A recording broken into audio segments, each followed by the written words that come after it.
Өлкөдө кургак учук менен ооругандардын арасында туруктуу формасы көбүрөөк катталууда. Бул илдетти айыктырууда кээде дары-дармектин таасири болбой калышы мүмкүн. Мындан улам Саламаттык сактоо министрлиги ооруну алдын алууга USAIDтин кургак учукту айыктыруу долбоору өз салымын кошконун билдирет. Анткени кургак учук менен жабыркагандардын алгачкы дарысын мамлекет камсыздаса, кийинкиси эл аралык уюмдар аркылуу алынат.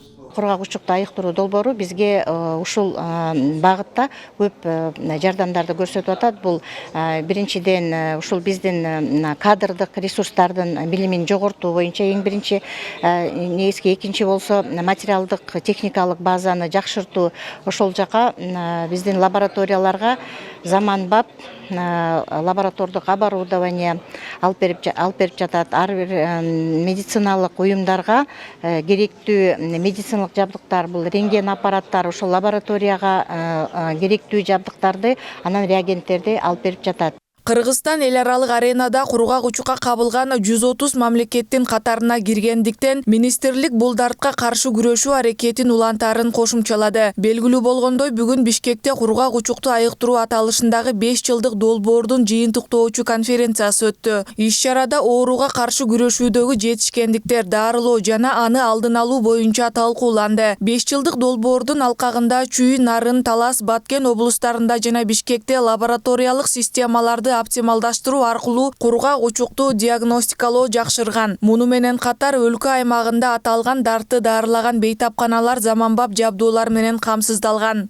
Биздин кээ бир көрсөткүчтөрүбүз башка өлкөлөргө караганда кичине бийик болуп атпайбы? Биздин азыр максат ошол кургак учуктун көрсөткүчтөрү мындан дагы азайтуу. 2022 жылы Кыргызстан боюнча кургак учукка чалыккандардын саны 1568 болгон. 2023 жыл ошол 4170 болду. Ошондо бир 300 ооруга биз жылдан жылга Кыргызстанда кургак учукка чалыккандар азайып атат.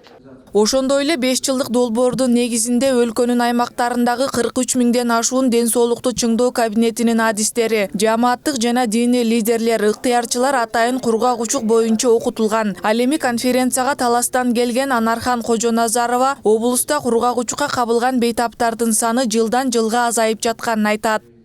Бүгүнкү күндө Талас облусунда бизде кургак учук менен катталган бейтаптарыбыздын саны жылдан жылга акырындык менен азайып атат.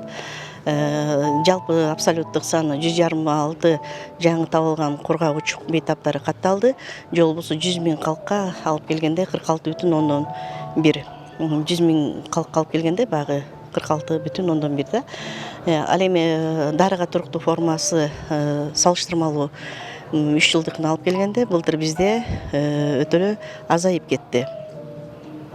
Андан кийин багы кургак учуктун өлүмү деп коет. Кургак учуктун өлүмү багы салыштырмалуу биз 2013 жыл менен салыштырып келгенде азайып атат. 100 миң калк калганда 2,1. Же болбосо абсолюттук саны 23 жылы 4 киши катталды.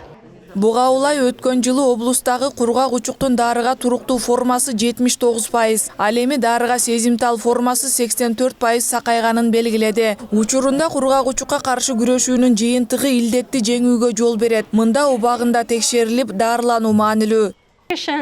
Кыргызстанда 45 жылдын ичинде туберкулездун натыйжасында өлүмдөрдүн пайызы 33%га азайган жана биз 27%га жаңы туберкулез менен ооруган пациенттерди аныктай алдык жана эгерде мурун биз лабораториядан результаттарды алганга 2-3 жума же бир нече ай күтсөк, азыркы учурда биз 2-3 күндө бул результаттарды ала алабыз.